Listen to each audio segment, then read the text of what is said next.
Bonjour à tous, aujourd'hui on va parler direction artistique. On va voir quelles questions se poser pour rendre votre jeu qui est très moche en quelque chose de super joli. Et vous vous demandez comment le rendre plus joli. Eh bien c'est la question à laquelle je vais essayer de répondre aujourd'hui. Je vais vous présenter quelques questions à se poser pour poser les bases de votre direction artistique. Et après je me servirai avec son accord du prototype de Trigger qui développe son propre jeu. On va voir comment je l'améliorerai, en tout cas de mon point de vue, pour voir comment appliquer ce process à un prototype. Alors déjà, la première chose, ça va être de mettre en place le monde. Donc le monde, c'est juste se poser la question où ça se passe, quand et à quelle date. Et on a comme ça un spectre dans lequel on va pouvoir se placer. L'important aussi, c'est de se dire sur quel segment vous voulez vous placer. Parce que on fait pas des jeux pour nous, on fait pas des jeux pour se faire plaisir juste à nous, on fait des jeux quand même pour les vendre, pour continuer à en faire derrière. Donc si vous faites un jeu juste pour vous faire plaisir, vous n'allez pas le vendre en fait. Vous allez vous vendre à vous, à vos amis quoi. Donc c'est un peu bête de passer 2 ans à développer un jeu alors que il va pas se vendre. Alors évidemment, il y a toujours des exceptions, il y a des styles exceptionnels qui sortent et qui arrivent à casser un peu la routine des jeux et qui arrivent à très bien se vendre, mais globalement, dans la plupart du temps, il vaut mieux se fixer un segment et se dire on attaque cette part de marché, se placer dans un style déjà établi et amener quelque chose d'un petit peu différent plutôt que de créer tout de zéro. Ça déjà, c'est une montagne de travail.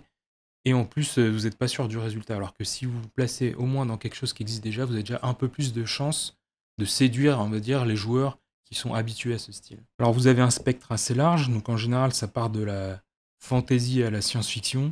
C'est un peu les deux grands thèmes majeurs, et ça tourne autour de ça. Et donc dans ces deux thèmes, on va avoir un peu les extrêmes. Donc, bon, pour moi, l'extrême, c'est un peu la dark fantasy, donc tout ce qui va être les Dark Souls, etc. Donc après, un peu moins, ça va être la fantasy, donc tout ce qui est Seigneur des Anneaux, etc. Et moins on enlève donc les créatures, etc. Et plus on va aller vers un style médiéval. Donc là, on est encore dans le style fantasy parce qu'on est sur Age of Mythology. Mais là, entre les deux, par exemple, on aurait pu mettre du Mordo, on aurait pu mettre un peu tous les jeux un peu historiques. Donc après, on va se diriger un peu plus vers le réalisme. Donc avec Anno 1800, GTA, par exemple, où on est dans un monde moderne donc, qui pourrait se dérouler en ce moment. La série des Battlefield, Call of Duty, etc. Et après, on va pousser un peu le curseur, on va commencer à rajouter des éléments plus de science-fiction, donc qui sont projeté dans le futur. Là, Overwatch c'est intéressant parce qu'il y a quand même des éléments réels. Vous avez des voitures, mais elles sont un peu volantes. Vous avez encore des routes, etc. Donc ça reste ancrable dans le réel. Et après, vous avez Cyberpunk où là, on part complètement dans la science-fiction, etc. Avec des robots où on peut carrément se remettre des membres, etc. Donc forcément, ça va tout de suite le projeter beaucoup plus loin dans le futur. Donc quand vous réfléchissez à votre jeu, essayez de placer à peu près. Vous voyez, vous prenez un screenshot de votre jeu et vous essayez de voir où est-ce qu'il est à peu près dans ce spectre. Alors il y a des pièges évidemment. On peut tout à fait mélanger différents styles. Donc par exemple Doom, qui est un peu l'extrême, où on mélange de la grosse science-fiction avec de la fantasy, avec des créatures, mais en même temps il y a un vaisseau, il me semble qu'il arrive par vaisseau. Il a une armure avec des éléments de science-fiction, etc. Et de l'autre côté, vous allez avoir No Man's Sky qui mélange science-fiction et un peu fantasy avec des créatures, etc. Donc après, on se pose la question du style graphique. La question principale en général, c'est est-ce que c'est fait en 2D ou est-ce que c'est fait en 3D ou est-ce que c'est un mélange des deux. Une fois que vous avez défini ça, donc souvent par rapport à des performances de jeu, hein, c'est-à-dire que si vous faites quelque chose de très réaliste en 3D, ça va prendre beaucoup plus de ressources que quelque chose de 2D peint à la main, ça c'est assez évident.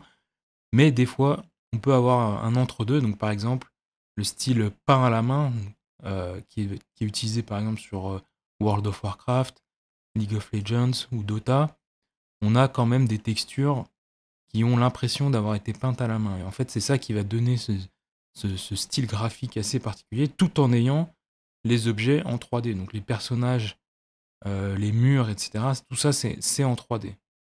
Mais les textures sur le modèle sont peintes à la main, entre guillemets. Parce que bon, on peut faire ça avec des logiciels. Après, on retouche à la main, etc. Après, on a le style un peu comics BD. Donc là, on a Spec Divide. Donc, je crois qu'il a floppé celui-là. On voit bien que le gun est fait en 2D. On a quelques lignes qui rappellent justement l'ancrage sur les décors. Après, on a 13. Bon, ça, c'est pour les anciens, hein, parce que ça date pas d'hier. Euh, on a donc vraiment tout un espèce de contour noir, comme ça, qu'on peut voir ici, là, tout, sur tous les décors, sur l'arme, etc. Donc là, c'est vraiment l'idée de reprendre les comics, ou encore Borderlands aussi. Donc là, pareil, si on regarde bien, tout a une espèce de silhouette noire pour renforcer ce style comics. Après, on a le style animé 3D un peu. Donc là, on va avoir vraiment un peu comme les animés. Donc vous avez les décors qui sont peints à la main, donc en animation 2D. Et les personnages, ils sont quand même animés à la main. Donc il y a un layer. Et ils vont avoir aussi ce contour noir. Donc dès que vous regardez un manga, vous ne pouvez pas passer à côté. Donc c'est décors peints et personnages en, en line, donc en ancrage. Donc là, on voit bien sur Genshin Impact, on a bien le contour de chaque élément, mais le background, il est peint à la main. Vous voyez, il n'y a pas de contour, de ligne de contour sur les décors. Wuthering Waves aussi, vous voyez, les décors sont pas contourés, mais le personnage, il a ce contour. Vous voyez, tout du long, on a cette ligne 3. Et des fois, on peut enlever aussi la ligne. Donc là, sur Persona 5, on a vraiment la même chose, décor peint, mais le personnage est lui aussi un peu à plat, quoi. Bon, après, évidemment, on a le style réaliste. Donc Battlefield, Doom, Mordo, voilà, ça c'est 3D hyper réaliste. Le pixel art, donc à l'ancienne, comme dans les vieux Metroid, les jeux de Game Boy, etc. Donc il y a un petit côté nostalgique, évidemment. Donc Stardew Valley, ou encore Dead Cells. Et après, il y a le style un peu à plat 2D, donc c'est avec tous les platformers, ils utilisent beaucoup ce style-là, où on va peindre en fait différents éléments en 2D, et après, on pourra sauter dessus, etc. Donc le style, il peut être soit très, très, très bien défini, peint avec beaucoup de détails, plus simple, comme là sur Super Meat Boy, donc ça c'était Ori, voire un style carrément un peu Disney à l'ancienne sur Cuphead. Donc évidemment, il y a énormément de styles différents, et parfois on a quelques exceptions comme Bad Cheese. Alors c'est un espèce de FPS, mais tout est à plat. Donc le décor est en 3D, mais les personnages sont en 2D, donc ils se baladent un peu sur des cartes. Donc c'est assez rigolo, ça fait un style un peu bizarre. Ou on peut même mélanger, donc sur ici The Last Night, la 3D avec le pixel art, et ça donne des rendus quand même assez sympas. Donc je vous mettrai les liens de ces deux en description. Ça vaut le coup d'être regardé. Donc après, vous avez les proportions. Donc ça va être est-ce que vous faites du cartoon ou du réaliste. Et en fait, c'est un curseur dans lequel vous allez devoir vous placer. Donc évidemment, ce curseur, là où vous allez le placer, vous allez vous adresser à un public différent. Donc par exemple, le cartoon, ça va être plutôt grand public. Là où le très réaliste, vous allez plutôt réduire le scope à plutôt dans les entre 15 et plus, quoi. Donc il y a quand même un âge en fonction du style. Tout le monde n'est pas sensible au même style et pas au même âge. Ça, c'est assez important. Donc là, vous avez vraiment le Link très cartoon qui était sur GameCube, si je me souviens bien. Après, vous avez un Link un peu réaliste, mais avec des proportions un peu exagérées. Vous voyez, la taille des pieds est assez grosse. Il fait un peu adolescent. Donc on a exagéré un peu le visage. Vous voyez, c'est presque animé, quoi, mais ça reste des proportions encore un peu cartoon parce qu'elles sont pas réalistes. Il a pas on voit bien qu'un vrai humain ne ressemblerait pas à ça. Donc là, on a plutôt un style réaliste, au contraire. Vous voyez, en termes de rapport entre la tête et le corps, on voit que on est sur quelque chose de réaliste. Peu de choses qui sont exagérées. Après, vous avez la style animé, qui est un peu... Moi, je le mets un peu à part parce que c'est quand même assez différent. Ils ont souvent des proportions plutôt réalistes, mais le traitement est si particulier que ça rend la chose un peu entre les deux, un peu en cartoon réaliste, quoi.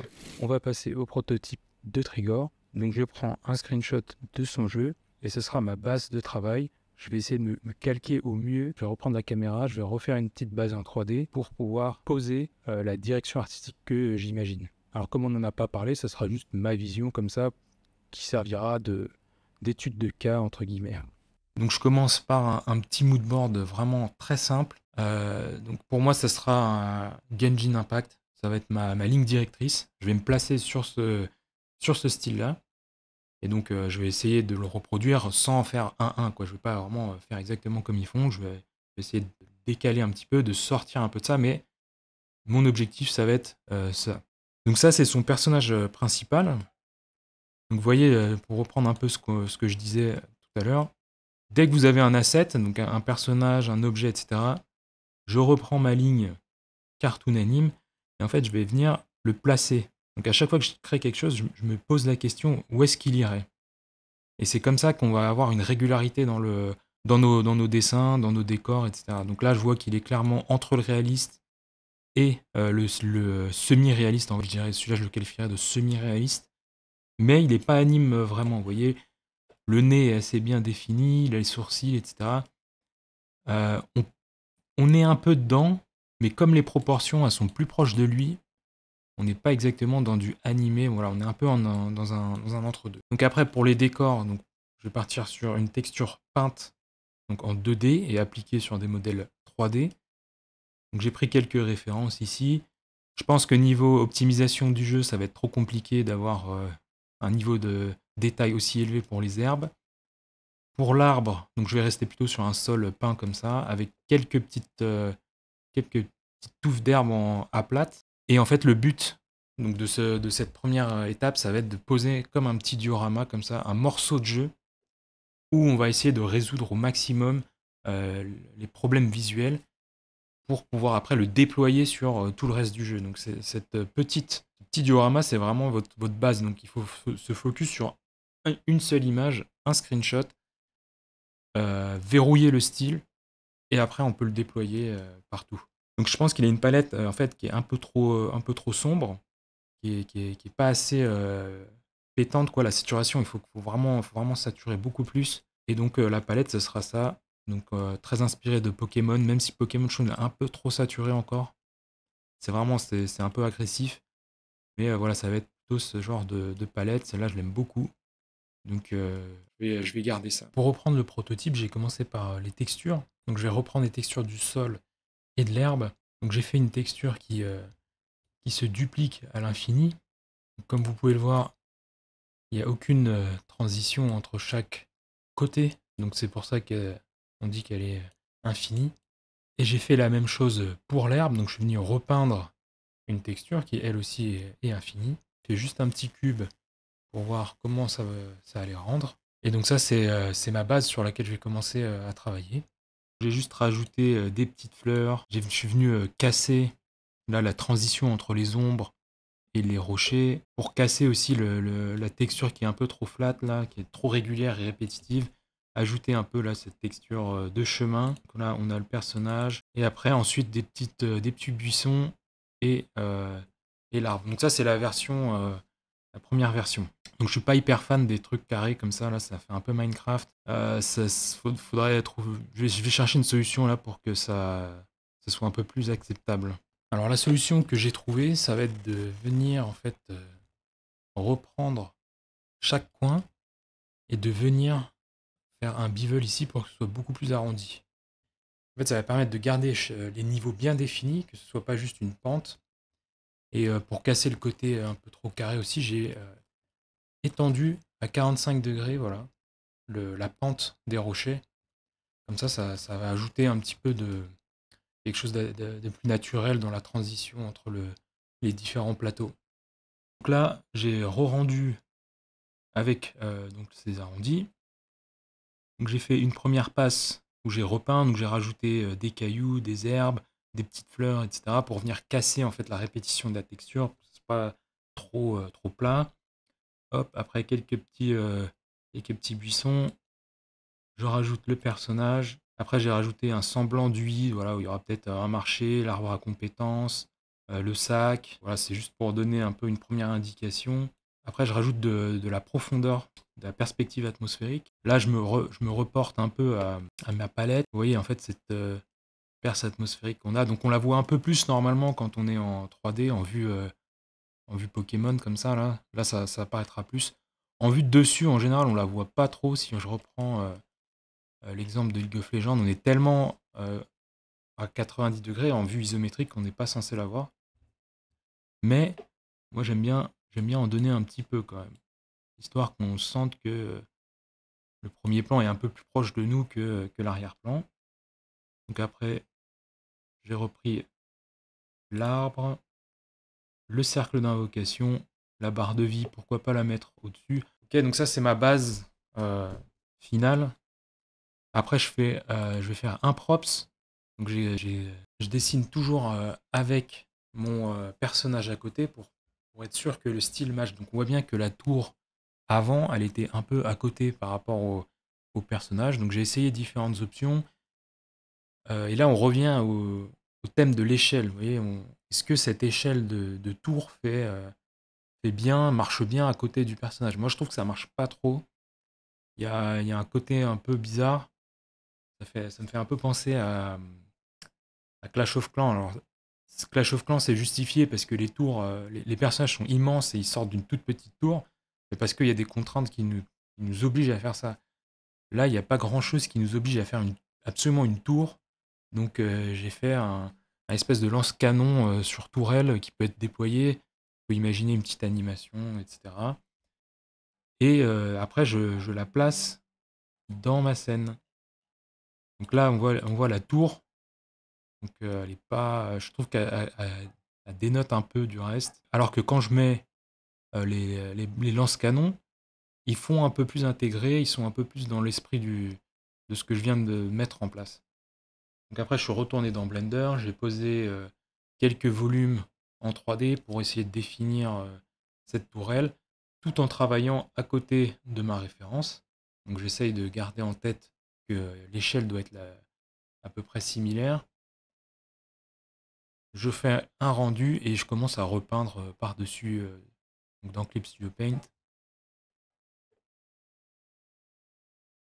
Et donc voilà le résultat final.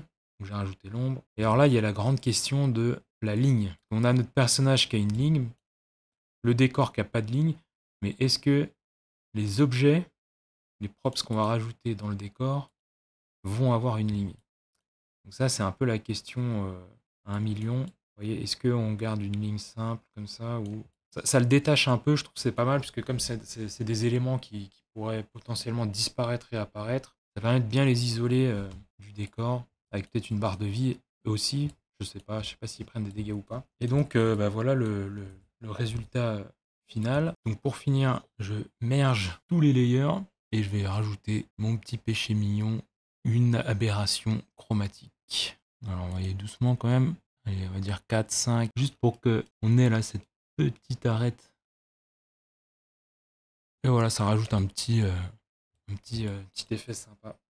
Si vous êtes arrivé jusqu'au bout, vous êtes déterminé à avoir un jeu bien plus joli et ça, c'est vraiment stylé. Félicitations. Donc voilà ce que je pouvais dire sur la direction artistique. C'est évidemment une courte introduction et il y a beaucoup plus à dire que ça. Ça prendrait, je pourrais vous en parler pendant des heures. Mais cette vidéo est déjà bien assez longue. Sinon, n'oubliez pas de wishlist le jeu de Trigor. Allez voir sa chaîne, vous abonner pour voir son développement. Vous abonnez aussi à ma chaîne. Et je vous dis à la prochaine.